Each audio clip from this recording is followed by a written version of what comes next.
So there are three videos in one short. So this one, next multiple reaction Saturdays is gonna be "Don't Walk Home Alone After Dark." I mean, there are three stories that I'm actually curious about.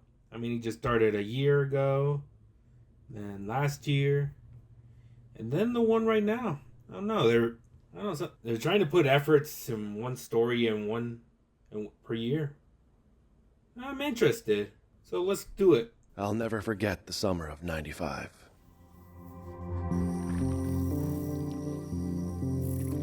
I was 13 that year. A heat wave had set in, making it one of the hottest Julys on record. I mean, The house I it's grew still up summer in to on Lake me. Michigan So, yeah. didn't have air conditioning. I mean, it's Most August. of the time, that was fine. It's college. At night, a breeze would come in off the water, so just an open window was usually enough to cool things down and sleep pretty comfortably. But not that summer. That summer was different.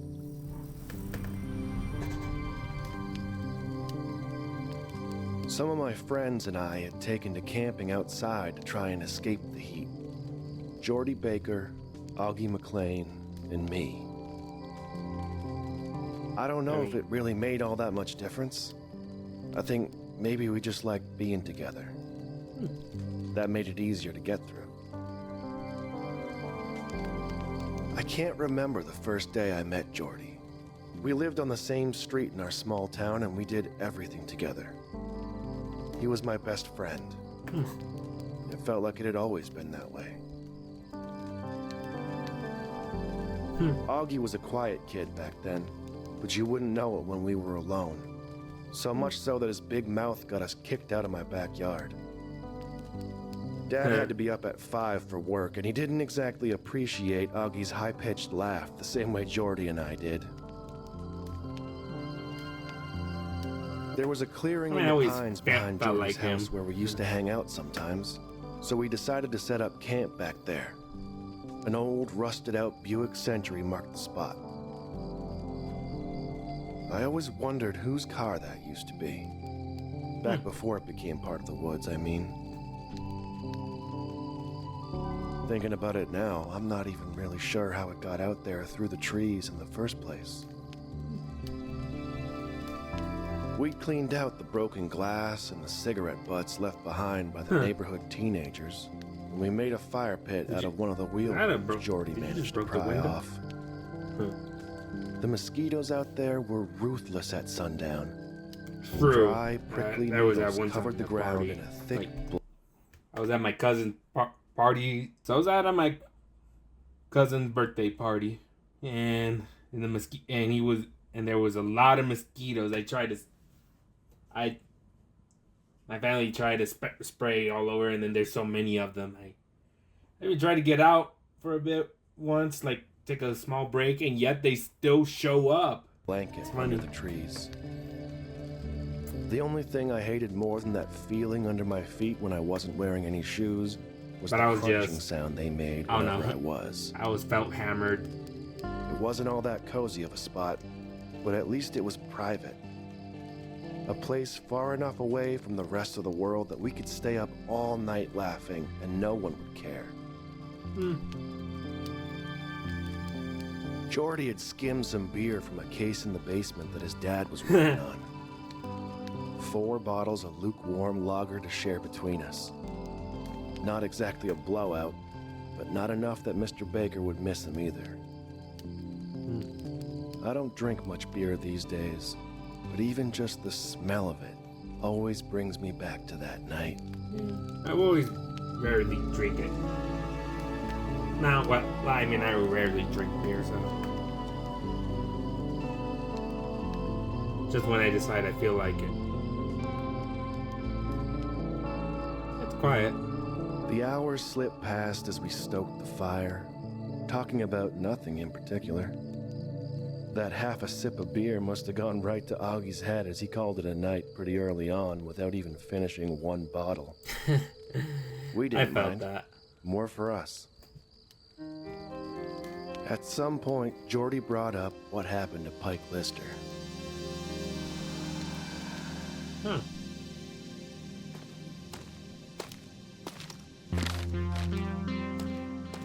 Pike was 2 grades ahead of me in school, and he'd probably failed a couple on top of that.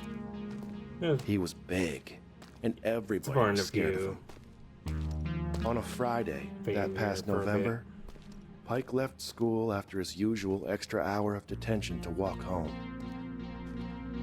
And that was the last time anybody saw him. Oh. The search lasted for weeks. They never found anything. Some people said he just took off, ran away from home. Others thought he might have drowned in the lake accidentally. Not Jordy, though. I listened quietly as he laid it all out. How his dad said it wasn't the first time something like this had happened around here. How back in the 70s, 4 people disappeared without a trace. And how around that same time, locals had started seeing something in the woods that wrapped around our town. Pale creatures with large eyes and long limbs. Which town? Creeped around on all 4s. The Pine Creepers. That's what we called them anyway. Jordy figured that's what happened to Pike. The Pine Creepers must have got him. I laughed him off and didn't really change the subject. They say it's blown. We ended up burning a couple more sticks before letting the fire die and heading to bed. One of us could take the back of the Buick, and the other had to sleep in the tent with Augie. To call it a 2-man tent was being generous. I offered to bite the bullet, or at least that's what I let Jordy think. Yep. I'd never admit it at the time, but the truth is, all that talk about the creepers had me a little scared.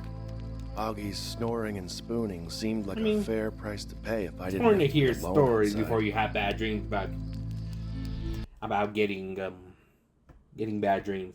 For some reason, if I don't even watch a reaction right now or play a random horror game, for some reason I had this one nightmare that looks like this person. There's a SMT character, but if it had like humanoid stuff and then big hands, well, each body part would grow big and that. Yeah, that's creepy. After all, if they could take Pike Lister, what chance did any of us have?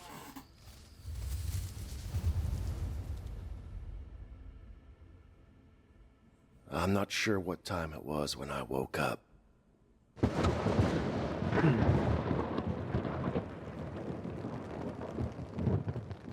It was still dark out, and I could hear rain coming down outside. For the first few minutes, I just laid there, listening to the steady sound of the drops against the tent. It wasn't long before I realized that beer had gone right through me, and I wasn't going to be able to hold it. Yep. I fumbled around until I found the lantern, and I made my way outside.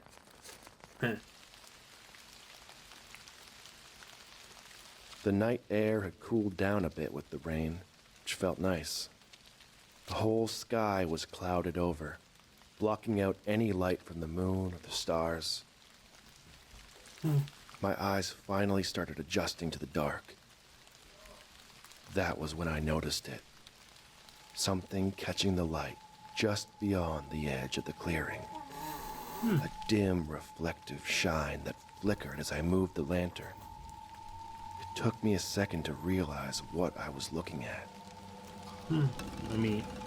Oh, Eyes shit. Watching me. Oh, wow. It was hard to see much of what those eyes belonged Is it the sober got to you? I knew what they were. Pine Creepers.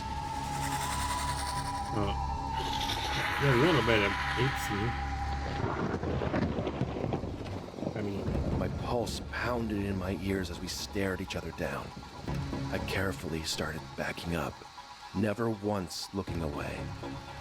I wanted to turn and run so badly, but just kept slowly taking one step after another.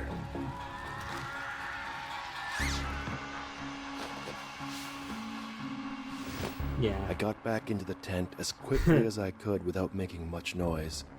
Maybe if I was quiet enough, those things would move along. I thought about waking Augie, but didn't want him to freak out and draw attention to us. Seconds passed. Nothing. the rustling of the trees, and the calm drone of the rain. Just as I started to think that maybe I'd overreacted, maybe my mind could be playing tricks on me, it started. That familiar, awful sound. The crunch of those needles.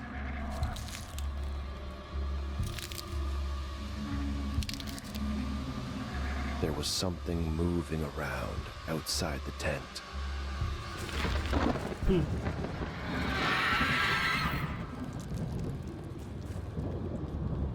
I did my best to hold my breath.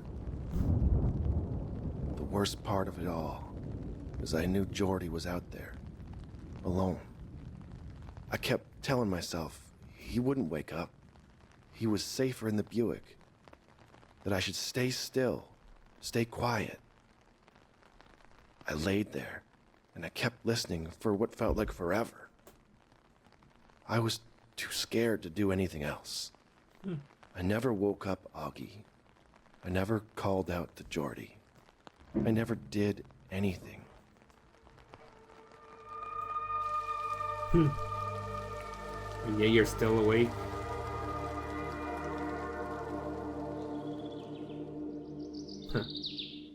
The hours passed, and I must have fallen asleep for a few minutes, because the next thing I knew, the birds had suddenly started chirping, and even from inside the tent, I could tell it was getting light out. I gathered any bit of courage I had, threw the sleeping bag off, and gave Augie a shove. I climbed out of the tent first, but he wasn't far behind me. Part of me believed that the pine creepers were still out there, just waiting for me to slip up. When I saw the Buick, I got this awful feeling in the pit of my stomach. Yeah, it was empty. Jordy was just gone. On the way back to his house, I kept telling myself, we'll find him there. He just got up early and he wanted the comfort of his own bed. Yeah, you didn't got you two. He wasn't there. Him. We waited around all day, but he never came home. By the evening, our whole town was in a frenzy looking for him. I never told anybody about what I saw that night. Yeah, no. Not even Augie. Like nobody would believe me anyway. True. I've played it over and over in my head.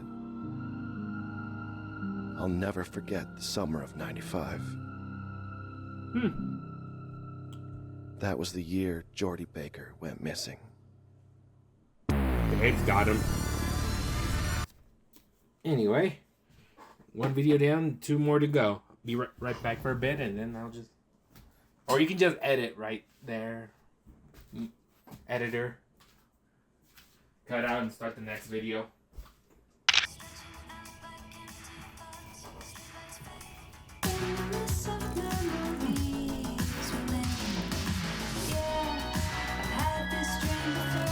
This is actually good tune music. I could use that part of my playlist. Hey, by the way, is it copyrighted? Let me know.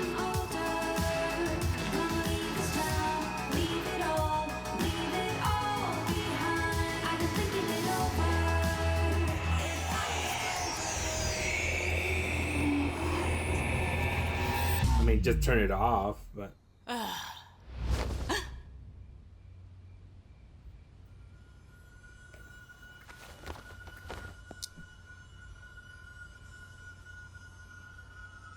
Hello? Huh.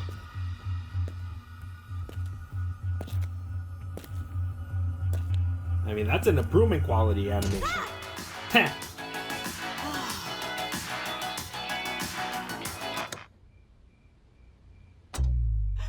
Again? Huh.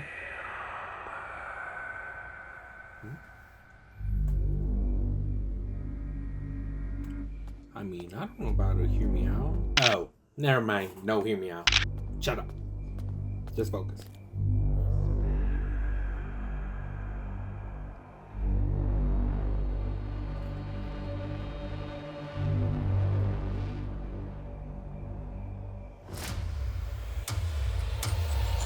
Okay. Huh.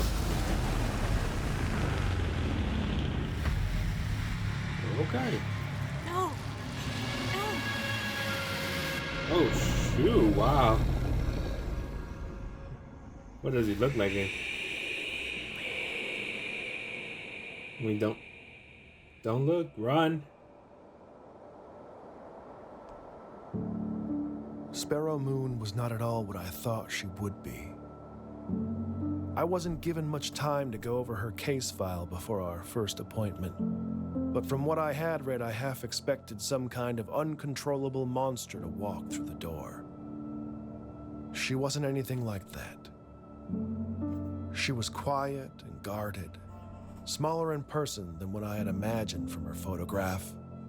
A perfectly normal 17-year-old girl. Oh, never mind. No, hear me out. That made it even harder to believe she was capable of doing the things that she did. She was the last surviving member of the so-called Woodfield Five, a group of kids all from the same remote northern town who suffered a series of unexplained, at times violent, mental breaks. Clinical notes suggested some kind of shared psychosis, though unlike anything I'd ever heard of in my 20-year practice.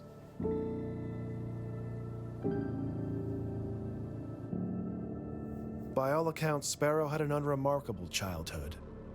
No indications of behavioral difficulty, good grades in school, active social life, no family history of mental illness to speak of.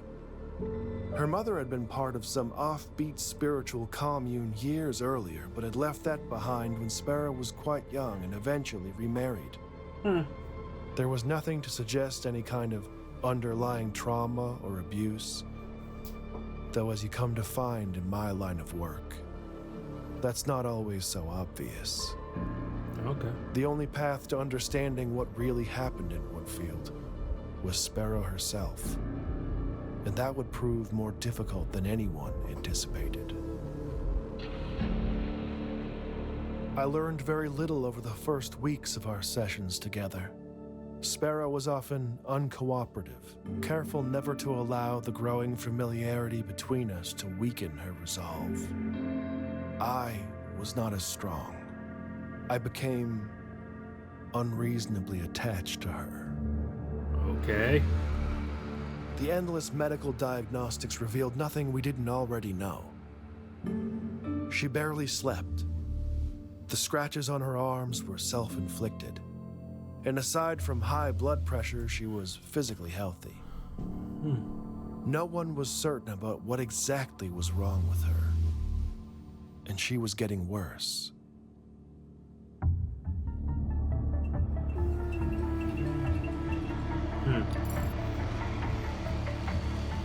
The weeks still going turned to months, after... and I was running out of time. The courts had determined that unless I could demonstrate conclusive progress in her treatment, Sparrow would be transferred to an isolated psychiatric ward and out of my care. I could have walked away at that point. I probably should have. But what I wanted, what I've always wanted, was answers. After all that we'd been through, she wasn't a kid to me anymore. Okay. She wasn't a monster either. She was a puzzle to solve. All right. Sodium pentothal can be administered to induce something called narcosynthesis, a state between asleep and awake where the subject is highly suggestible. In most places today, the practice is frowned upon. Normally, I would never consider such a treatment, but given the circumstances, my options were limited. I knew full well that this could risk professional censure, perhaps even my career itself. That didn't seem to matter at the time.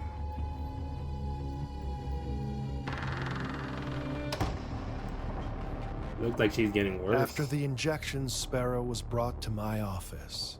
We were left alone, and I asked her to count backwards from 10. Though before she even got to 5, it was clear she knew something was wrong. Her breathing became shallow, and her eyes darted around rapidly. She began talking about a mist coming into the room that only she could see.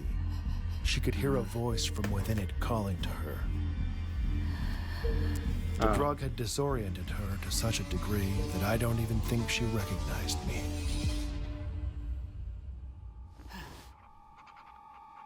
Sparrow's small size and chronic fatigue made the dosage I administered tricky. She drifted in and out for several minutes.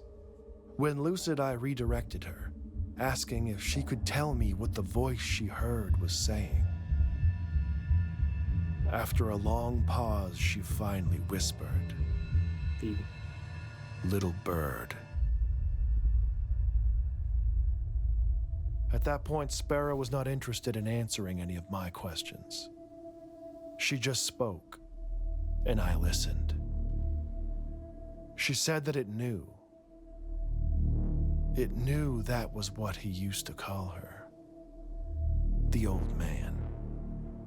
He's on But the voice wasn't a man's. It was something else. She said it comes with the mist. That it takes things from you and it grows, adding to what it's taken from others. It eats you from the inside. She didn't know its name, but called it the worm. Oh no. As Sparrow lapsed into unconsciousness, I was left with more questions than answers. I arranged to have her return to her room and resigned myself to the idea that I might never get the chance to understand the truth. That I had failed. Yep. I destroyed the records of our last session to prevent the review board from finding out what I had done. Yeah, no. It was over. Yeah, sadly can't do anything. Or at least, that's what I thought. It was that night the dream started. I mean, I always, well, not talk myself a lot. Okay, that's new. I thought it was some paralysis demon.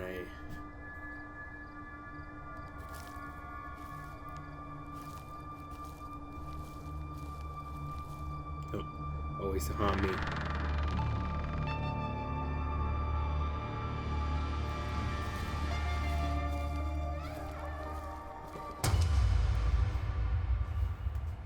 Right back to the mental hospital again. Huh.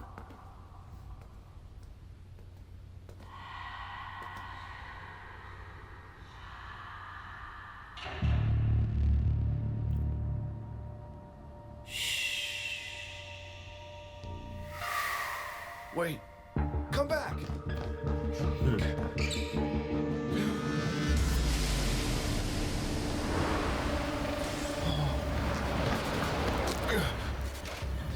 Huh.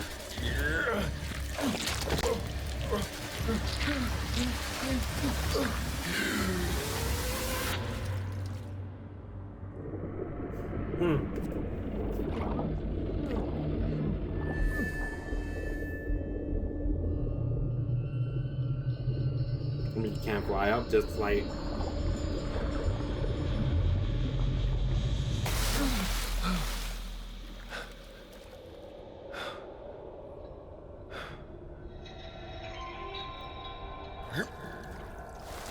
I always get to see prepared for the worst and then just say, wake up! Sparrow.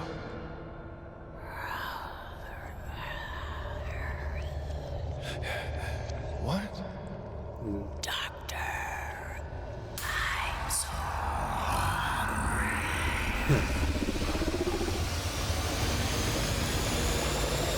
Oh. Hold up. I want to see what he actually looks like. I just want to see if that one Earthworm game has hands.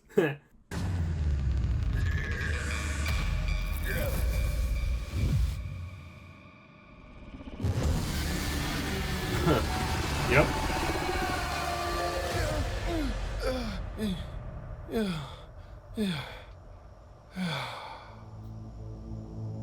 Every time I go to sleep, it's the same.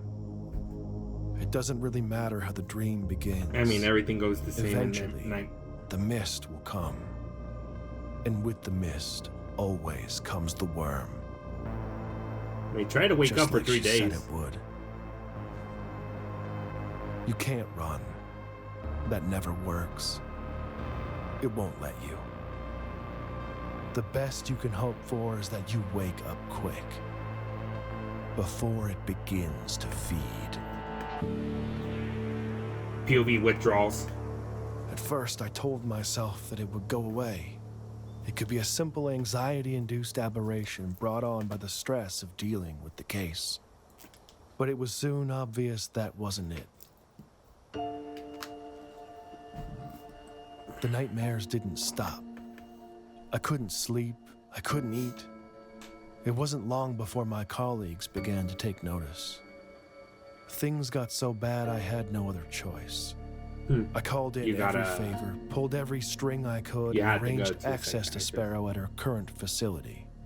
I needed answers more than ever. And she still had them. You can't talk to him. I almost didn't recognize her at first. She looked strong and alert.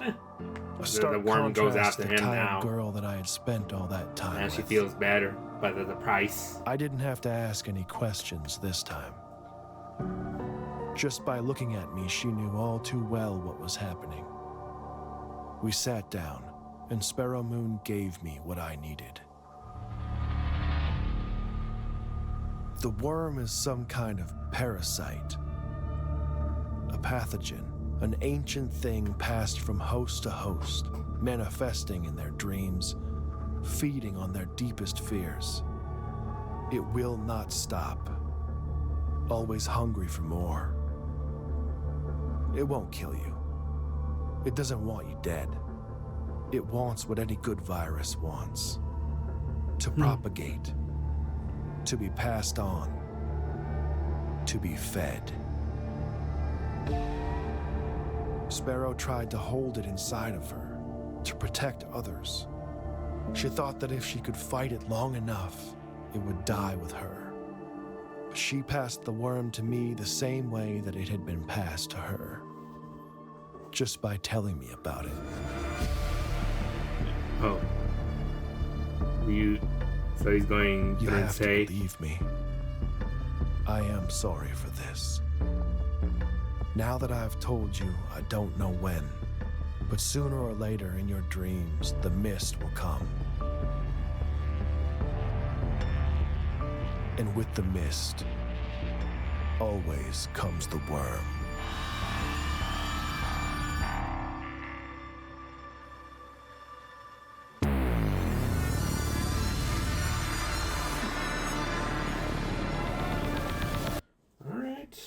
oh yeah.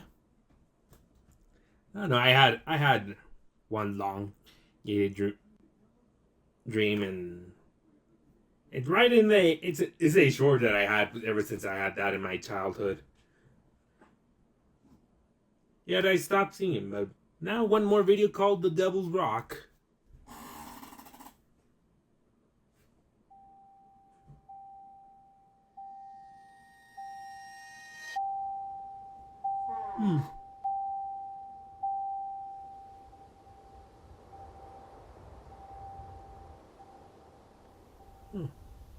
I mean, you did trespass.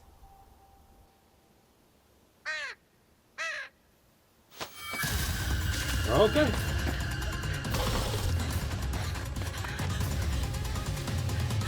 We just two people mess around and find out. Okay.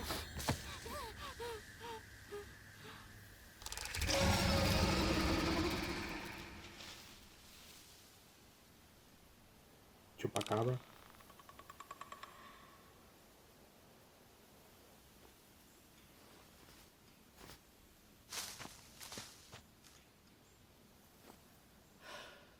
I think we... Yep. You spoke too soon.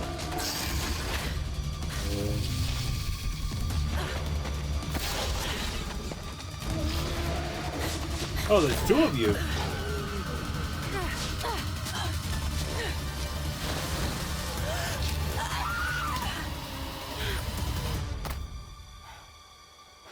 Don't worry. You're okay. They stay in there. They won't come out of the corn. I don't know, is that Artie's maze? It took a few minutes to really sink in after he pulled me up onto the rock. All of it happened so fast.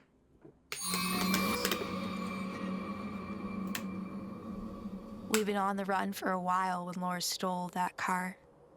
She didn't realize how little was in the tank, so we were scoping out the back roads for easy gas to siphon, and I saw the truck left out at the edge of the field. Should have been easy enough. Those things hiding in the crops, whatever they are, came out of nowhere. I don't know how long the boy had been stuck out here exactly. I didn't ask. Days, maybe. Long enough for him to be fairly sure the things that attacked us wouldn't come out from the corn. Does it get worse at night? Or at least, I was. He was hurt. Even though he tried to hide it from me, I knew it was bad once the sun came up and I could see how much blood was on the rock. Either way, we were both in serious trouble. These roads are dead quiet almost all the time, so there's no way to know when help might roll around, or if it even would. The old truck belonged to his grandmother, who he had come out looking for. They lived alone, just the two of them. There was nobody else who would notice they were gone. Not anytime soon, anyway. The way he spoke made it clear that he didn't know if she had made it out or not. I didn't have the heart to tell him about the body I saw sticking out of the dirt as we ran. What was left of it.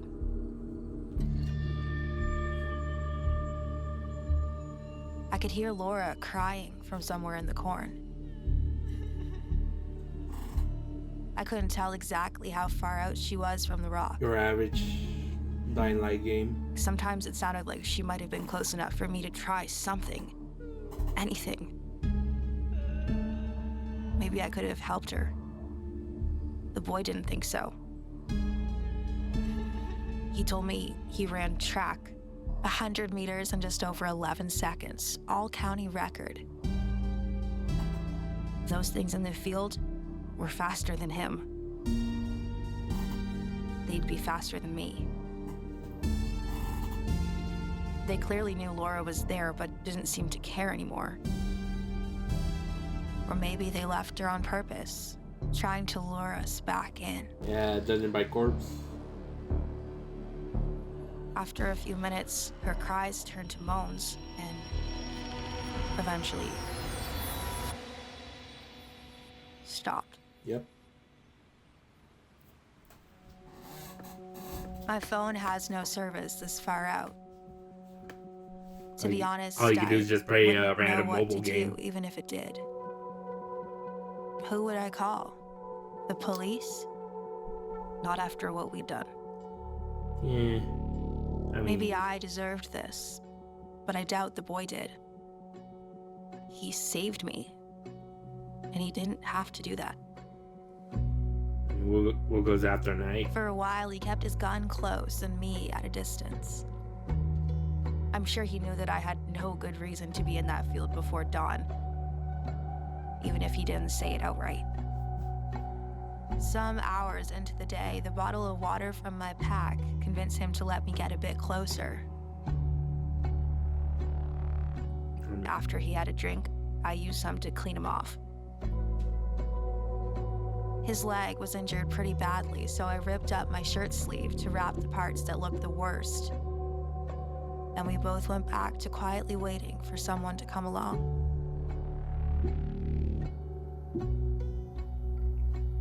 I offered the boy a cigarette at some point. My lighter was gone. Must have fallen out when I was running through the field. I mean, he knows how to do that. He had one, though.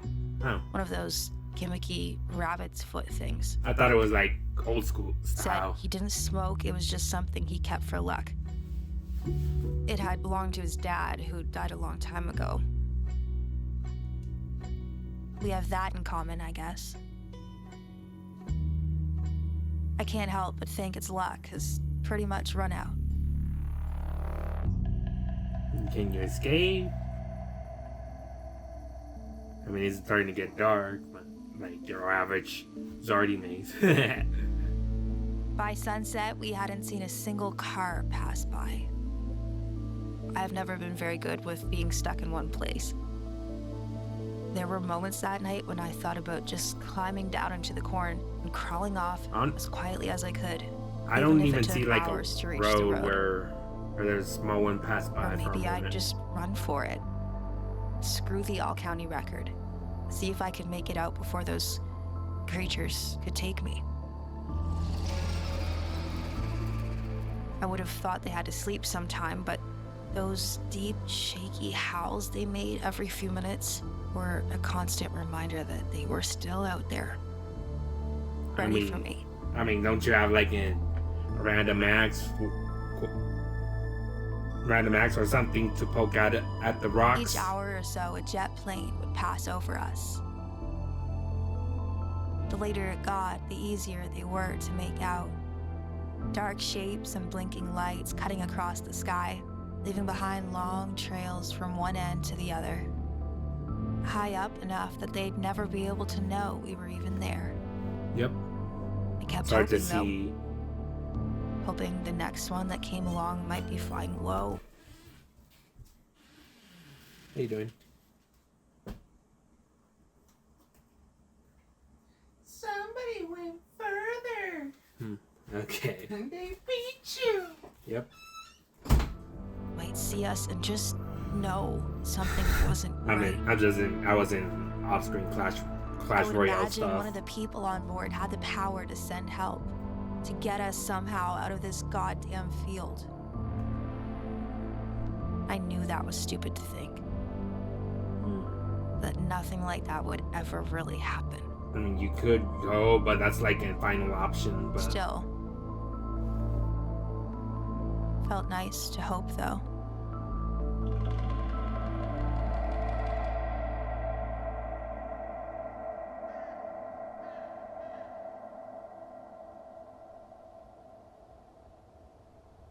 I mean, was he... Alright.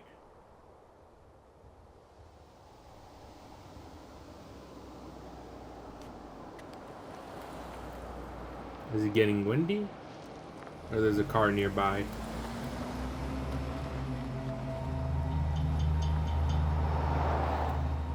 I mean...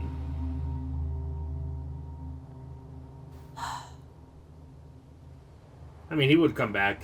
Probably. Yep. I wonder if he's gonna use him as to their escape route. I don't know, I'm just saying. Sad, hear me out.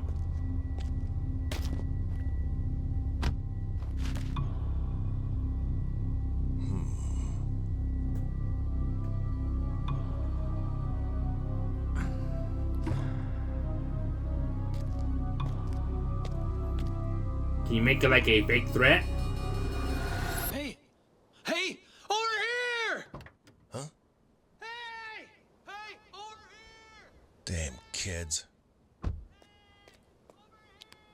Yep, he's gonna... Yep, some... Wait. No, no, no! No, wait! Yep, I thought it was a bat.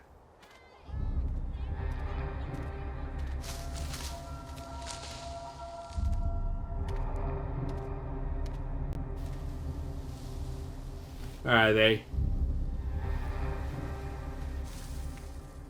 Just make a fake gun shoot. Or just add an actual gun shoot. Don't. Every cop in the movie sometimes.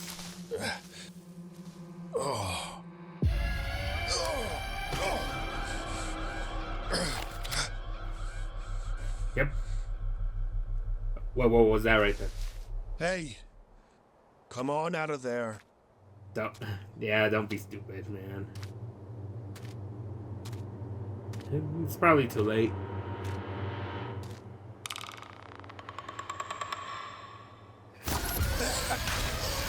Yep.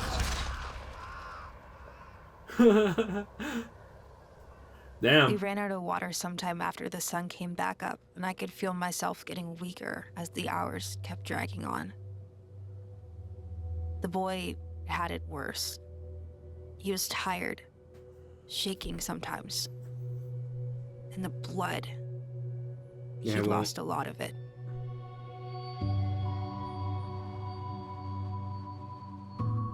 I tried my best to keep him awake and his mind off the pain. We talked about anything we could. Our favorite movies, the music we liked, how I moved around a lot as a kid, and Like how new he'd metal never even stuff. been anywhere else. He'd spent his whole life in this one town.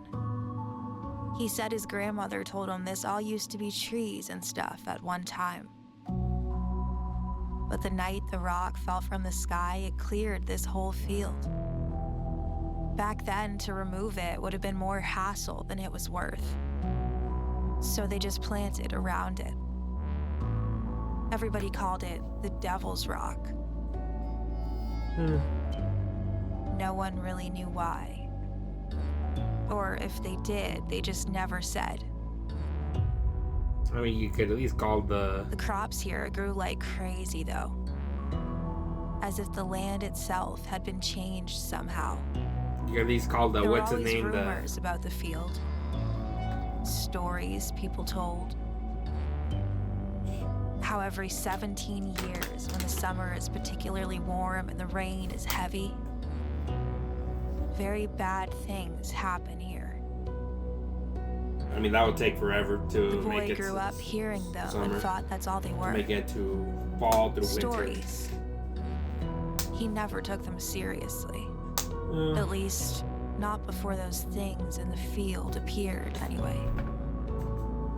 I know you're... What the hell are they? Why won't they ever come out of the corn?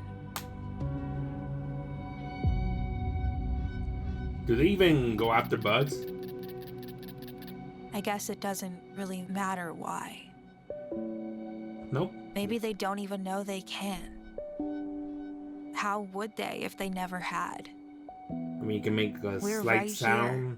It would have been so easy to take us if that's what they wanted. All they had to do was something different. Oh, okay. By late afternoon, the boy was talking less. Sometimes we would just stay quiet, listening to the wind and the corn, the distant thunder rolling in, the creatures howling. Sometimes I would talk. Maybe it was the way that he looked at me. Like I wasn't a bad person. Maybe it was because he reminded me so much of my dad.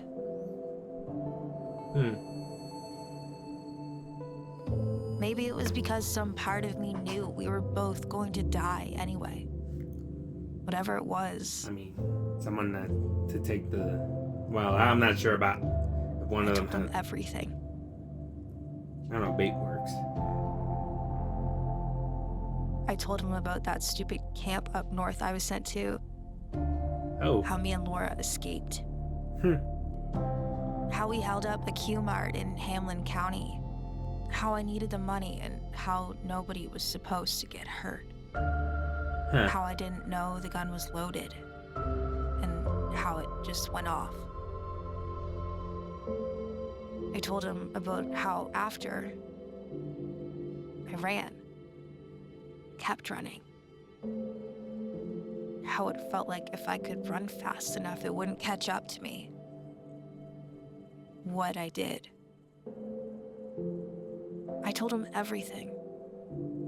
Yep, I mean, There's no. Almost everything. Let's see. Sacred. I never told him that I took the money. I left that part out. So there is the. Huh. So, that's it, I guess. I know it won't change anything, but if anybody ever hears this, I want to say I'm sorry. Sorry for all of it.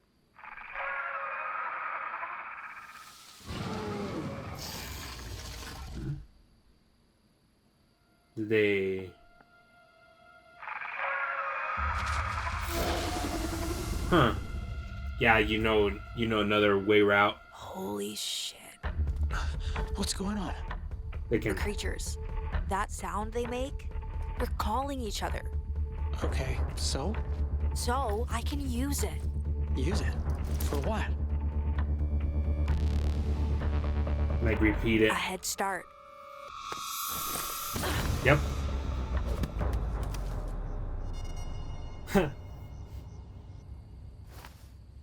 Here, Like he knows. for luck. I guess he knows if it doesn't Thanks. work out, he'll take the bait. I'll slow them down if I can.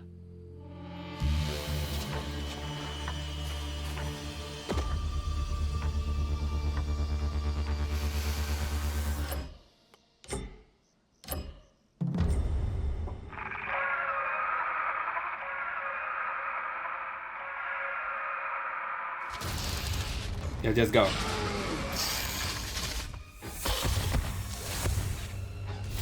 Then.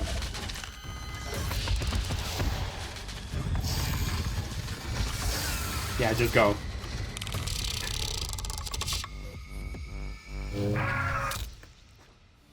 Yep. Go right. Go for it.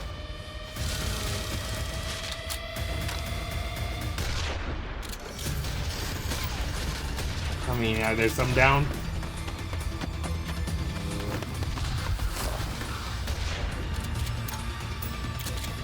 Yep, I guess you. Yeah, she won. Come on.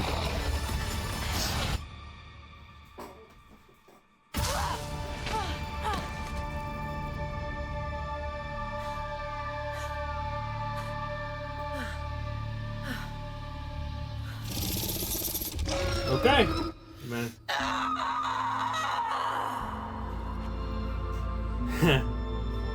I mean, he's slowly losing blood, but probably too.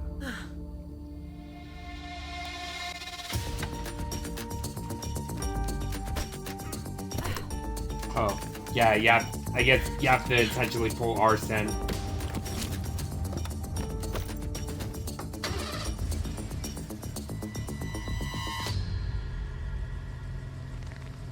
Yeah. You could just. I mean.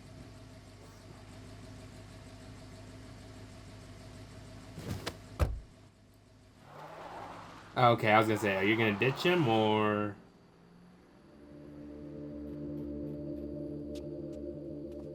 Yeah, he knew. It's either.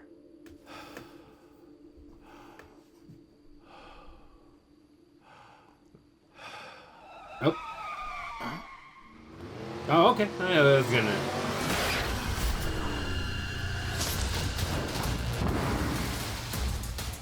Oh, okay. That was a good idea.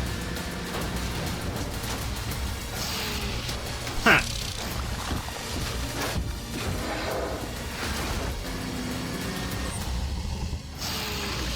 I mean, window cutter.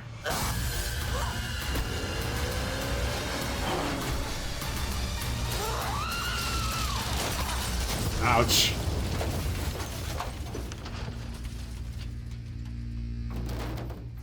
Ah, that's gotta hurt for him.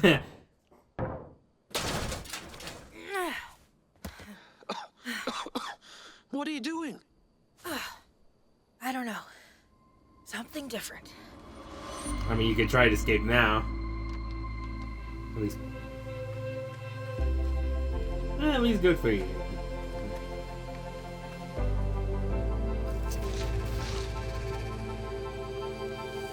They can. I mean, you should do the moment where they should pull ours.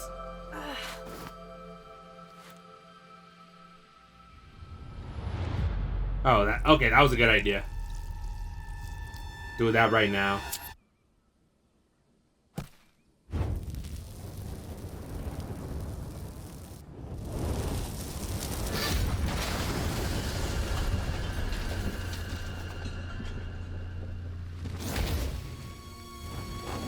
Just to get those creakings out of here. Oh, burn.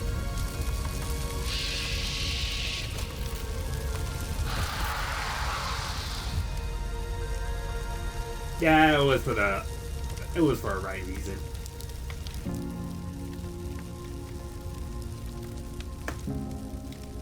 Won't be long till someone comes. They'll see this from town. No one's gonna believe them. Yeah, I know.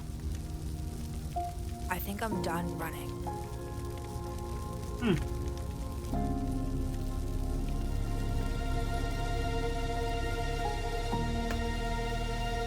Yeah.